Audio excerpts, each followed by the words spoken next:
Whether it's power station, factory or stadium, covering installation or maintenance, Spec, the specialist power contractor to industry.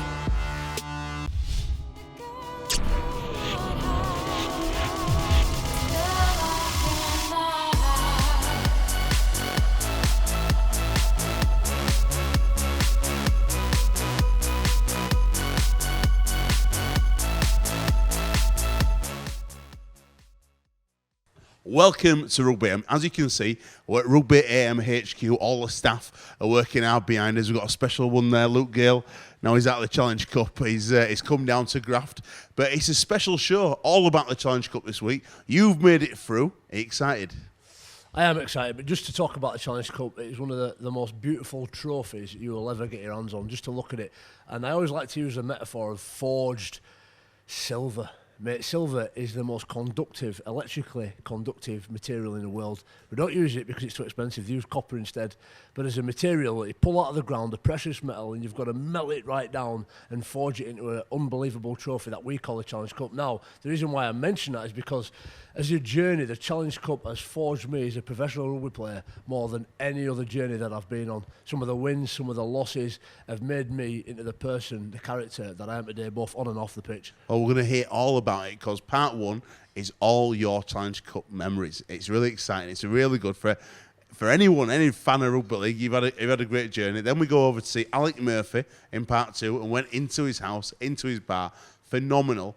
Ray French, who is, for me, growing up, the voice of rugby league. He's the voice of rugby league. And in part four, honestly, I think this is the best thing we've ever done. And Andy Ireland, our head of production, went out on his own and he got a Sheffield part about the biggest upset in history, Challenge Cup final. Gailey is out of Challenge Cup, but you're going to still win Super League, aren't you, mate? Yeah. There he goes. Luke Gales is going to win Super League. Lump on. And right now, let's go see Jonesy and listen to his Challenge Cup memories. Of all the lessons that I've learned on my rugby league career, I think the Challenge Cup has been the competition that's taught me the most. Quite often in mad adversity, a lot of pain, a lot of setbacks, a lot of punishment and even injury in the Challenge Cup. But for me, I wouldn't take a single minute away from it because it moulded me and shaped me into the rugby player that I am today. To play in the Challenge Cup final, and this was my first experience. We were the favourites. I think we'd won the grand final in 2004, and in 2005 we were on fire. And I remember at the end of the season when we finished second in everything, second in the league, runners up in the Challenge Cup and runners up in the grand final. But I remember two real things about that. One of them was Kew Senior had sustained a real bad ankle injury. I think Joe Vagana had squashed him a few matches prior, playing against the big Bradford Bulls side. And there was one particular pass I think everybody remembers. Marcus Bai threw a ball. Marcus Bai was a great player, fantastic lad, no judgment whatsoever. I think he threw a ball and it ended up down up floor and in goal. Hull scored a try. I think it was probably a better side. I remember my first involvement was coming off the bench and knocking it on cold, just dropping it up floor in front of 80,000 people all going, oh, who's this kid? This isn't the shirt that I actually wore in the final. This is the kit we had that year. I give the shirt that I played in away actually. I give it to a guy. I give a lot of shirts away to charity, particularly ones that I've lost in.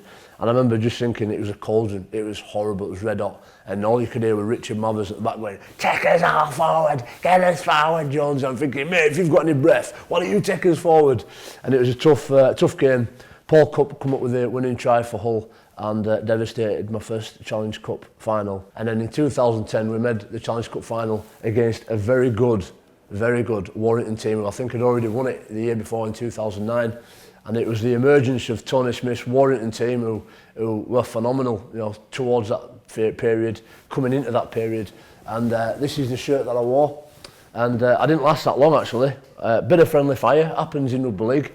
I remember from this game, and you don't remember much from a loss, and you don't remember much from losing, but I do remember from this game, Ian Kirk coming into a tackle and absolutely wiping me out, and he stood on my foot, he broke a bone in my foot, and I got carried off the pitch basically. And Warrington were out and out winners that day. They were fantastic. Another Challenge Cup loss, and unfortunately, whilst it wasn't the first Challenge Cup final, that was my first experience at Wembley. So it wasn't the best. You have to go back up the M1, having sold a load of tickets to your mates, half of which haven't been paid for. Out of pocket, out of your mind. But unfortunately, as I learnt from the great Winston Churchill whilst I was down there, success is never final, defeat is never fatal, it's having the courage to continue that counts. So I thought, let's have the courage to continue.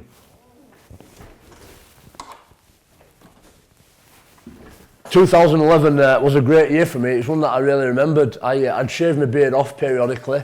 I'd lost a little bit of weight, and I remember getting player of the year for Leeds, so it was a special year for me.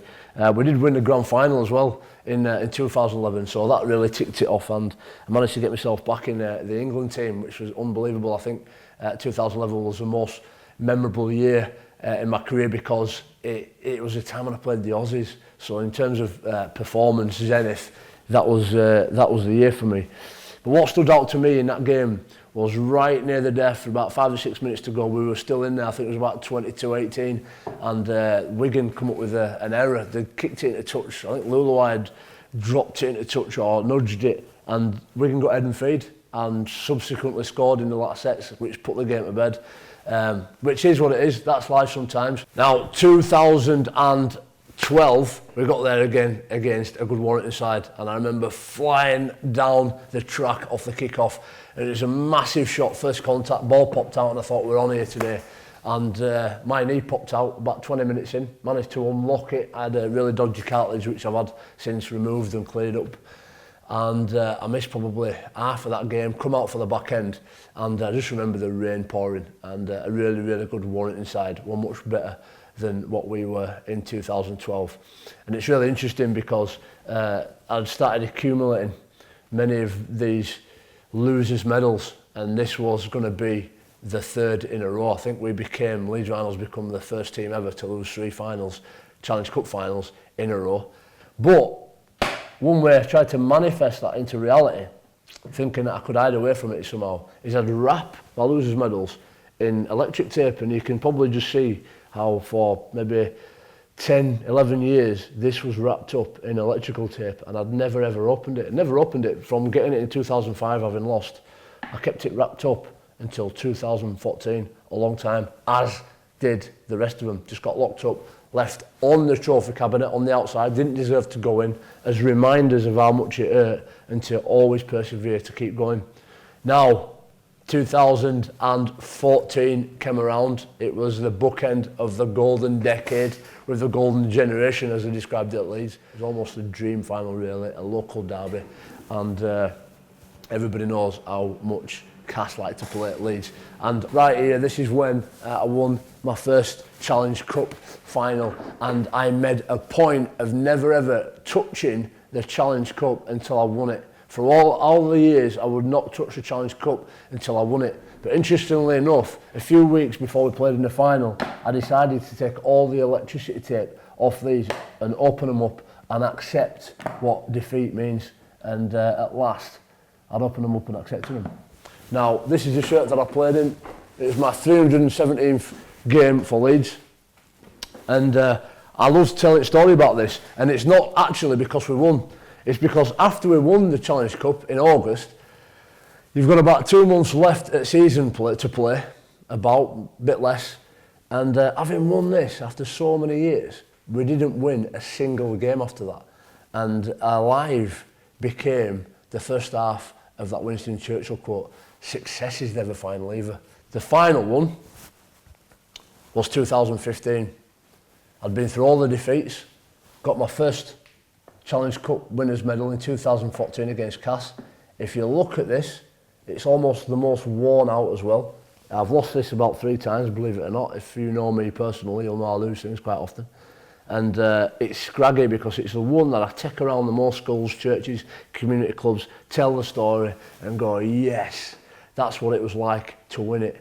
But success is never final. You've got to carry on, you've got to persevere. Now, having played in all 18 finals from 2004 to 2014, I entered into what we know now as the most successful year in the club's 120-year history in 2015, when we went on to do the treble and win all 3 trophies. And having played in all 18 finals, this was the first time I'd missed a final for Leeds, and the first Challenge Cup final opportunity that I'd missed through injury, having torn my quad off my knee against St Helens at Warrington, getting stretchered off with my nana running on the pitch to escort the stretcher off, which was quite embarrassing with the gas and air on. But I love my nana a bit. She's been there from being about 8 or 9 year old, taking me to rugby, so bless her, she deserves to come on and escort me off if she wants. But this final is probably the most important one of all of them. I wasn't on the pitch, I didn't even play. Kevin Sinfield took me up to lift the trophy with my suit on, and there's so much went on in and amongst that year that it's a story that I'm going to save for another time. And 2015 was possibly one of the best secular life lessons of my career. So there it is, it's my Challenge Cup journey.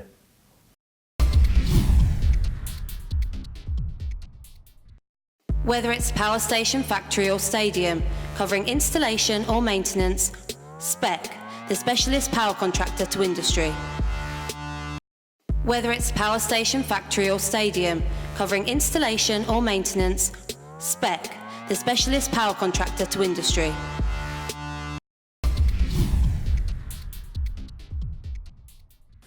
You're in a unique club of one to have captained 3 teams to Wembley success. Tell me about each experience in each team, starting obviously with the St Helens side. Well, the St Helens side, we went to win the cup. Yeah. You know, it wasn't a if or a maybe. At that time, St Helens were favourites to win the cup. We played Wigan, and there's this little story that goes with it when you go to Wembley, because Wigan and St Helens are rivals of the strongest point, and there was a little thing going round, and when we'd played them and beat them at Wembley, it was roses are red, violets are blue, St Helens 21, Wigan 2. And that was like the first time I'd kind of been and experienced that kind of a feeling. You know, to win and to win at Wembley was absolutely special. You know, it's something really different. And then that actually, me winning at Wembley made me so, lifted me up as a player, you know, that I wanted to go again. What I didn't realise was that I was going to leave St Helens. You've taken the Saints to favourites and you've won at Wembley, and out of the blue, you end up leaving St Helens. Yeah, we had a bit of a fallout. St Helens were a board of directors, 12, 13 people, all business people, and we had a chairman called Harry Cook, who was a school teacher, and he treated some people like kids.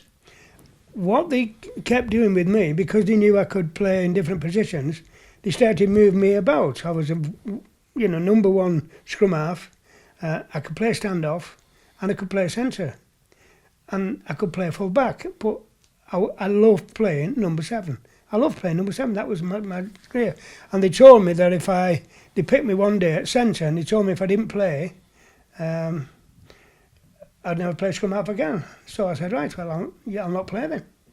So I packed in, 27 years old. 27 years old, in your prime, you packed the rugby league in. I packed in, and myself and Alice, we had an offer to go to Australia. Yeah. And I found out that if I went to Australia, St Helens were going to get £12,000. And I thought, there's no way that what I've been getting, and they're going to finish up getting money out of it, and I'm not playing. So I refused to go. Yeah. And they finished up getting nothing. I was playing golf, and I look across the car park, and I see Tommy Sales sat on my bumper of my car, and he said, Alec, he said, can I have a word with you? I said, yeah, how are you, Tommy? And this is why I was having problems with St Helens. He knew what was going on. He said, how do you fancy coming to Leigh? And I burst out laughing. I said, are you joking, Tommy? I said, the second bottom from Leigh. I said, they are absolutely incredible. No chance. He said, well, listen, he said, he insulted me in a way. He said, well, if you come, we don't want you as a player. I was 27 years of age, St Helens first team scrum half. And I said, you what? He said, we don't want you as a player. What he realised was, just to get me there, He said, you can go into coaching, and then halfway through my coaching, I started liking and I started signing different players. And then St Helens suddenly decided they'd let me go. So I think they got £2,000. Yeah. So what instilled me more than anything was to making sure that I made St Helens pay for what they'd done. Yeah. Sent me to Leigh, the best thing that anybody's ever done. And then the year after that, we went from being a Mickey Mouse team to a very, very solid side. Yeah. We improved out of all recognition. And so much so, to our surprise, got to Wembley.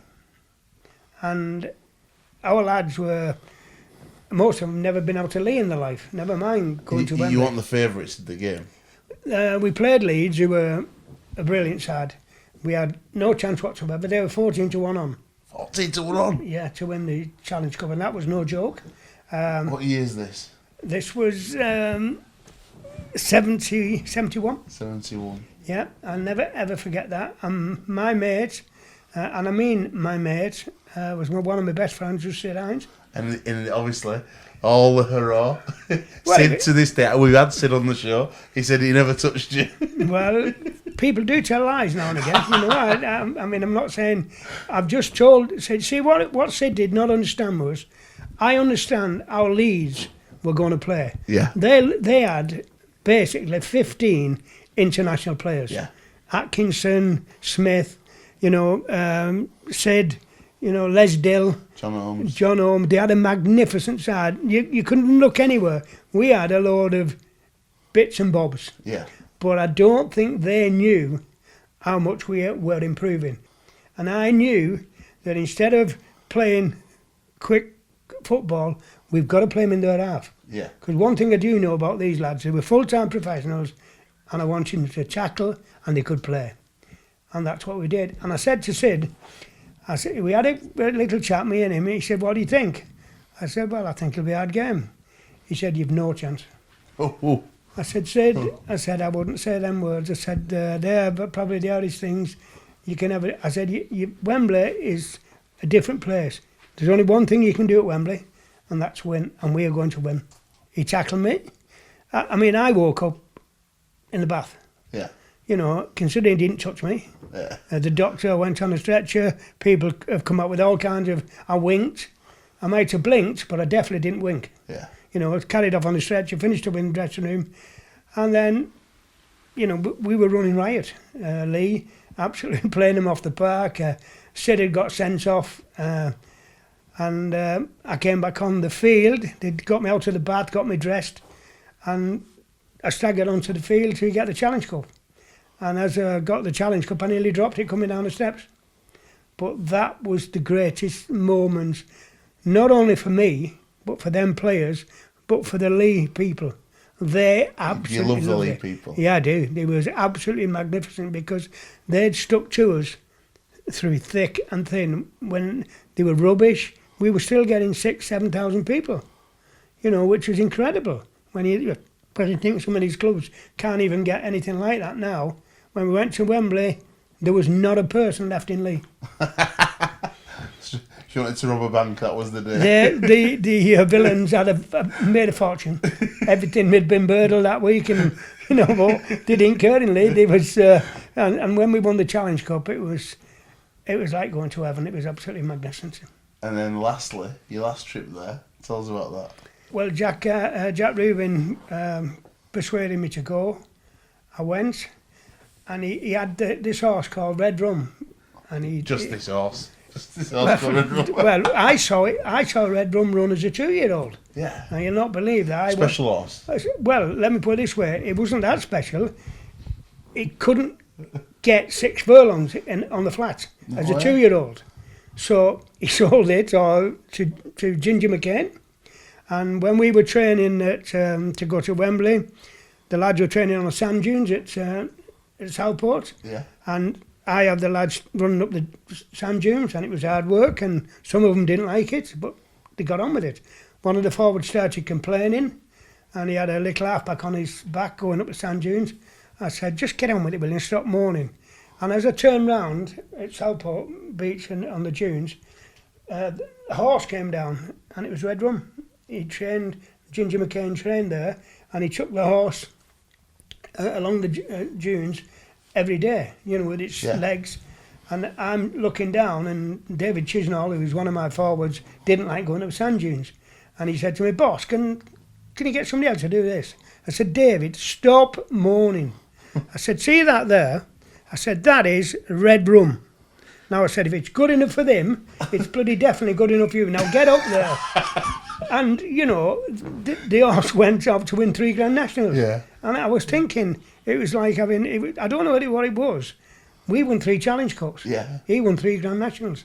So I don't know if it was that influence or what, but it was something to do with that. And the Warrington side that went there, what was the memories of going to Wembley with that team and the day before and the build-up? Oh, it was magic. It was. We built them up then into a very, very good side. Yeah. We'd signed a lot of players. We'd completely rechanged how Warrington played. The lads were. I took a lot of lads I had for Leigh as well. Took them to Warrington. You know, they wanted to play, and we luckily, you know, got them to go. And we were probably his best side in Rugby League at that time. And again. Winning at Wembley is something special. Yeah. It is something. If you want to go to Wembley, go there, but go there to win. Yeah. Let the Speckers enjoy it, and you enjoy it. But just remember, there's only one side can win. So it's who wants it most.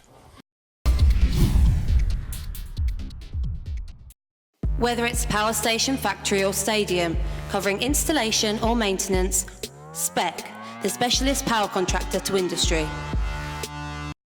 Whether it's power station, factory or stadium, covering installation or maintenance, Spec, the specialist power contractor to industry.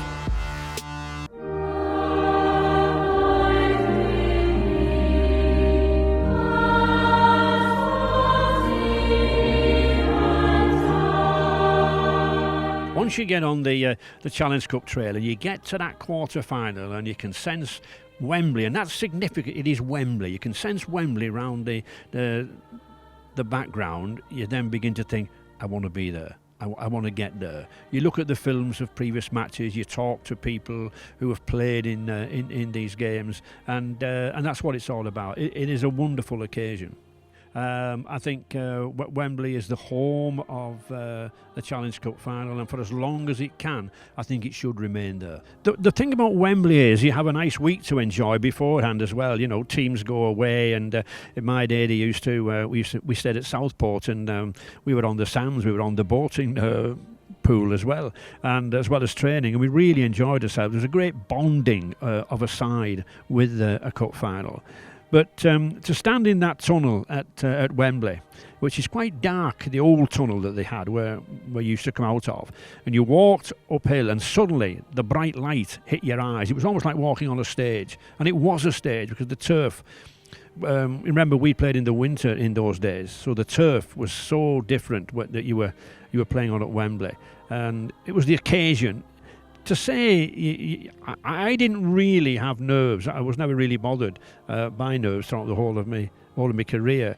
But I just knew the significance of walking out there. And I must confess, my dad, who always watched rugby, he played rugby himself for the local works team.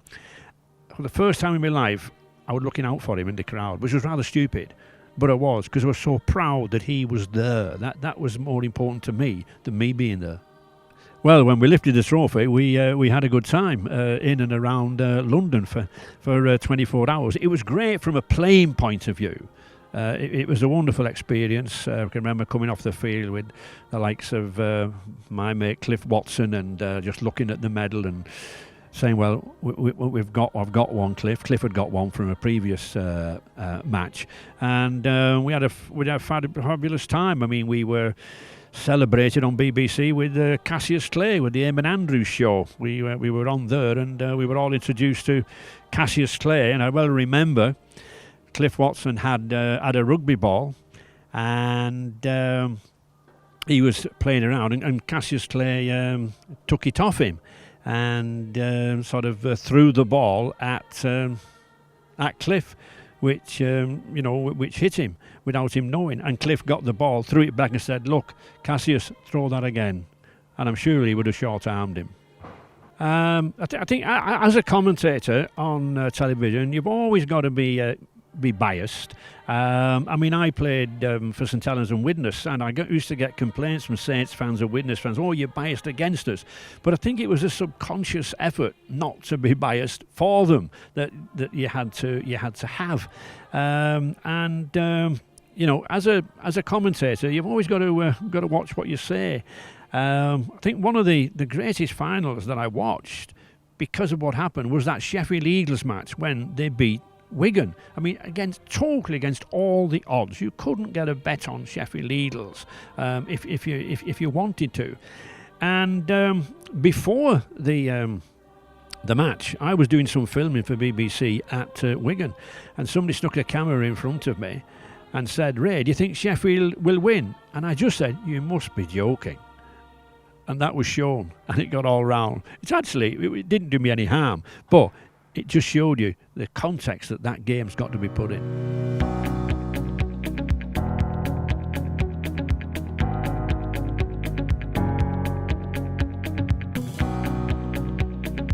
This is Ray French here at Langtree Park in St Helens, and I'm hoping to put before you 13 great players on the day in 13 different Challenge Cup finals that I had the pleasure of recording for television.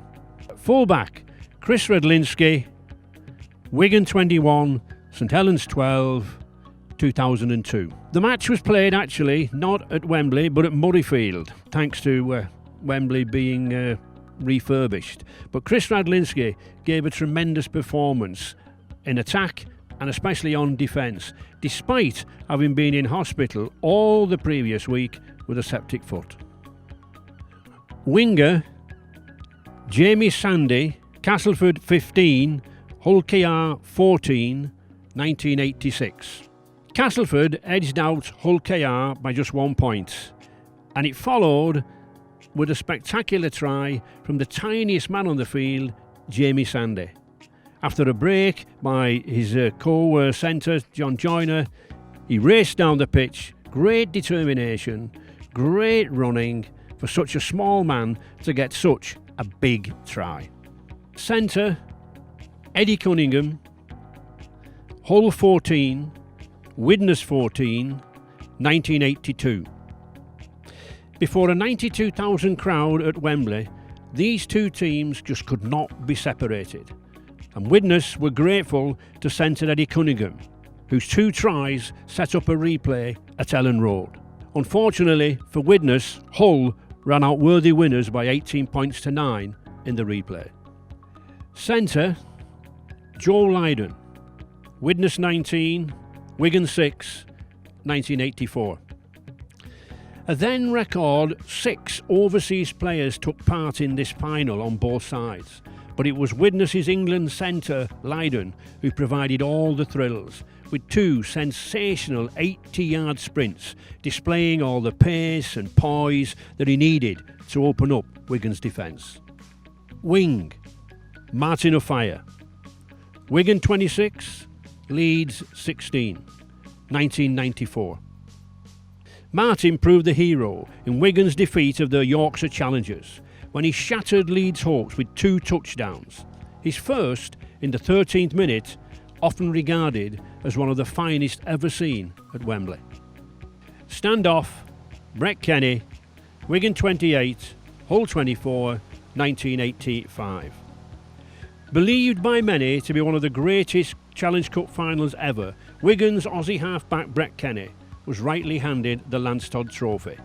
His attacking display at standoff and his brilliant solo try nudged Wigan ahead, and that's where they stayed. Scrum half, Robbie Paul, St Helens 40, Bradford Bulls 32, 1996. The Bulls halfback Robbie Paul picked up the Man of the Match Lance Todd Trophy as the first scorer of a hat-trick of tries at Wembley. His best effort 9 minutes from the final whistle, saw him beat 4 Saints defenders on his way to the touchline. He was superb, and yet, amazingly, he finished on the losing side. Prop forward, Paul Broadbent, Sheffield Eagles 17, Wigan Warriors 8, 1998.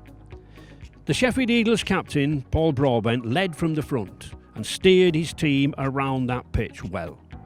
The Eagles defeated the 14-1 odds-on favourites Wigan to the incredulity of all the crowd. Paul, a strong, hard-working prop, inspired his teammates, and he never shirked the hard work in midfield. Hooker, James Lowes.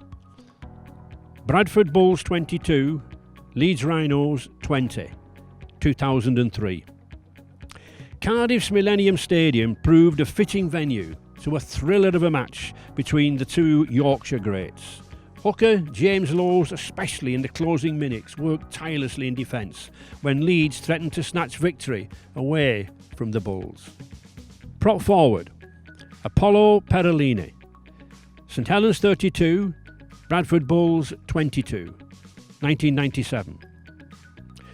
The Saints prop helped his club to gain their first successive Challenge Cup wins with a fiery and strong running performance up front. Whenever a tackle or a drive in midfield was needed, Apollo was on hand. Second row, Dennis Betts. Wigan 13, St Helens 8, 1991. Dennis was outstanding in both attack and defence for Wigan against the Saints pack, which had proved itself a handful during the rest of the season. He played his part too in Frano Bottica's early 12th minute try. Second row, David Hobbs. Featherstone Rovers 14, Hull 12, 1983. As Featherstone upset the odds-on favourites to win the cup final, Rovers' second row David Hobbs became the first forward to score 2 tries at Wembley. Loose forward, Ellery Hanley. Wigan 27, St Helens 0, 1989. Wigan's total control over their rival St Helens was amply illustrated by Lance Todd Trophy winner and loose forward Ellery Hanley. He simply dominated the match and crowned his performance with a memorable 26-minute try in which he beat 5 defenders on his way to the line. That's 13 from 13 finals that I had the pleasure to commentate on.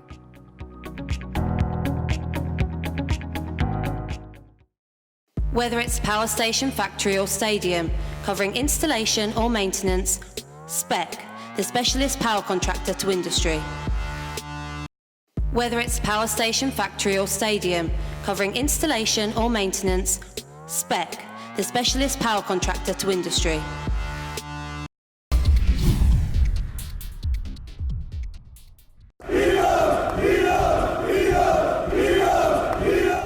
I think the commentary that Ray started the game with demonstrated how sort of lowly ranked we were and how little people thought we'd win the game. Ray's opening gambit has been a great commentator for the BBC on many finals, but his opening gambit for this game as it kicked off was it's like David against Goliath, but David's got his hands tied behind his back. Well, David didn't do a bad job, did he?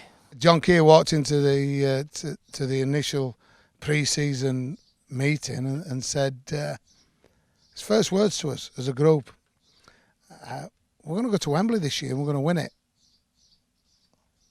Everybody looks at each other side by side and goes, I think he's had a beer or two or he's lost his marbles, because we all know that Wigan had won it 8 years on the bounce, and you know, to knock them off it would be a massive achievement. But it planted the seed.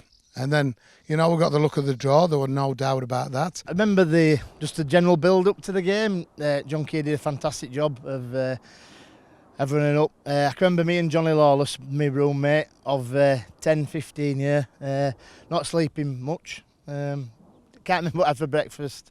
And the day of the game is, I'm struggling to pull some memories out, to be honest with you. The morning of the final, we just got up at our own leisure. We had breakfast at a certain time, and I can remember us having to go for a little stroll. I can't remember which hotel it was. Definitely not. It's that long ago. So yeah, went for a stroll as we did before a lot of the games, just to loosen up, and that was it really. We felt as if we'd done our prep really well. We'd worked hard prior to travelling down to Wembley, and when we were down there at Runnymede, the hotel was at Runnymede. We had a tremendous team meeting on the Friday prior, and then basically on the morning it was just a stroll, a relax, a sit by the river, just a couple of reminders for the players about key points. The night before the game, and I'll just go back to this, is that John got us all in a room, the forwards, the backs. So he put us all in the room with the backs and said, "What are you going to do? What we're going to do tomorrow? What are you going to do to make us win tomorrow?" And honestly, it was the most emotional meeting that I've ever been involved in. There was hairs on the back of your neck when people were saying things like, I want to die for the cause, and I want to make sure I do this and I do that. And I was fortunate because I got foot in both camps, so I could do it with the backs. And then I got into it with the big fellas who were, there were tears shed that night. He actually got us to walk up the steps and practice lifting the Challenge Cup without a Challenge Cup. Imagine it, and we walk up the stairs, which I've got to say a fair few stairs and a bit tiring to be fair, but it was worth it. We walked up the steps. Paul Broadbent pretended to pick the imaginary trophy up, and then, it was set. The scene was set, and I've got to say to you, on the day when we're lined up in the tunnel, and there's Johnny Lawless at the back there, the little fellow with his scrum cap on, 98, the year of the Eagles, just kept belling it out. Wigan stood outside of us as Andy Farrell, Dennis Betts, Jason Robinson, Henry Paul. You're thinking, we're going to have to be good today. The players' tunnel was, that's something I do remember a lot of.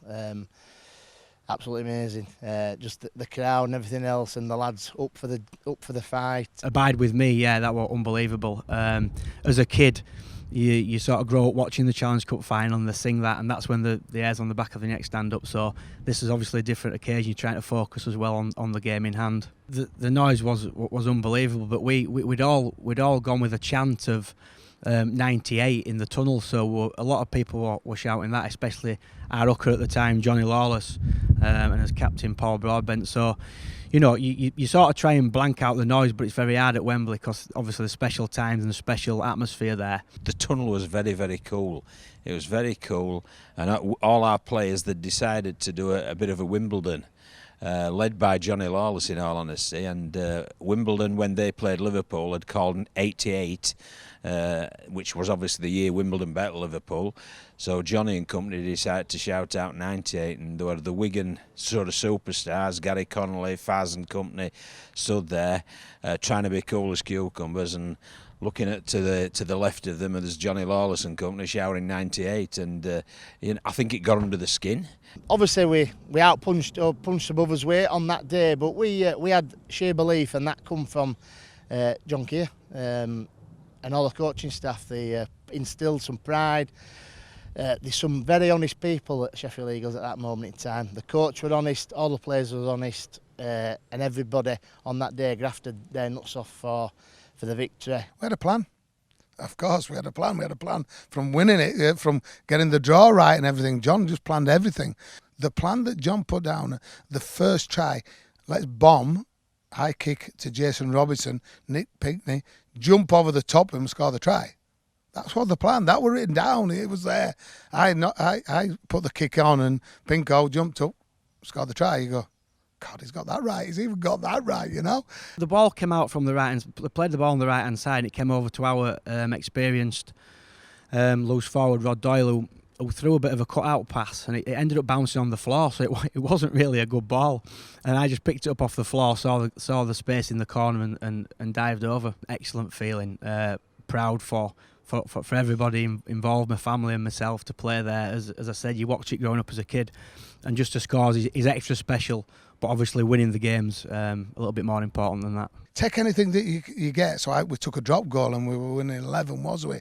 Rocky Turner near the lines, 3-4 people around him, boom, but it is where we're all scripted. I always like to scout.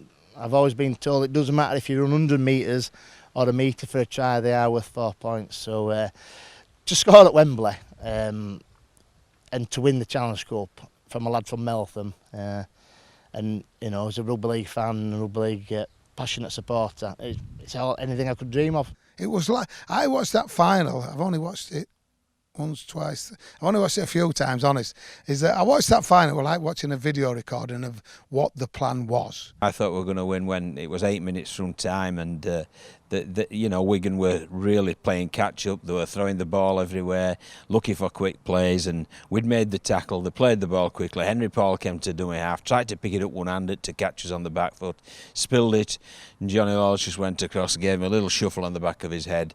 I'm sure he passed on his commiserations, but at that point, when we were going to get the ball then and how they were defending, I knew the cup was ours. When the hooter went, it was just an unbelievable feeling. I can just remember Nick Pinkney doing a sort of a somersault forward roll over the other side because he was on the right wing.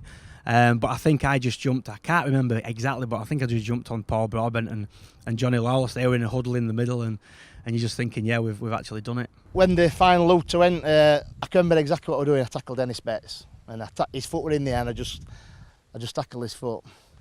I don't know why, but and then we just got up and just enjoyed the day. The presentation walking, we'd done it the day before. We practiced it, so we got it right. Up there, and Paul Broadbent lifts the cup, and people remember it. How punching him in the gut?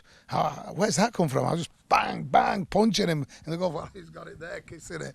And to get the opportunity to lift in front of 60, 70,000. Packed house to lift that famous trophy with so many great clubs and the history, the tradition was surreal. You see it as a kid, don't you? You see the greats walking up there to pick up the medals, and we've actually won the game. So an absolutely unbelievable feeling, lifting the cup. It's just something that everybody dreams of as a kid. Going up the steps is probably one of my biggest regrets. I soaked it in, and I didn't actually get the trophy and launch it in the air. I just did the old, but to celebrate with the boys and see what it meant to John Keir.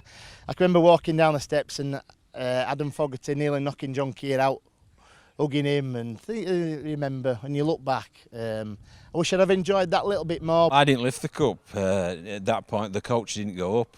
So what they did, they sent, and I'm a big believer they should just send the players up. In all honesty, we're paid to do our job. We do our job as best we can. But the people who win things are the players. And I was stood on the sideline looking up and enjoying seeing my players who had worked so hard throughout this pre-season, the cup campaign, going up there and getting the plaudits. John Money was gracious enough to congratulate me on what a special performance he did, as did Dennis Betts and Andy Farrell. But really it was looking at them and looking at the reaction of people all around them. And when Tubby and Paul Broadbent lifted the cup together and the whole team went up, I must admit there was a lump in my throat. Oh, winning the Lance Todd is it's an honour because there's so many great names on there, and to be pitched at the side of them and with your name, inked on the trophy itself is pretty special, and it's something that never, people dream about. The win at Wembley in '98 as a one-off, it ranks as the best one because, we were vast underdogs. Everybody had told us to go there and, play our bit part in Wigan's party. Well, no, we wanted to spoil Wigan's party and have one of our own, and we did.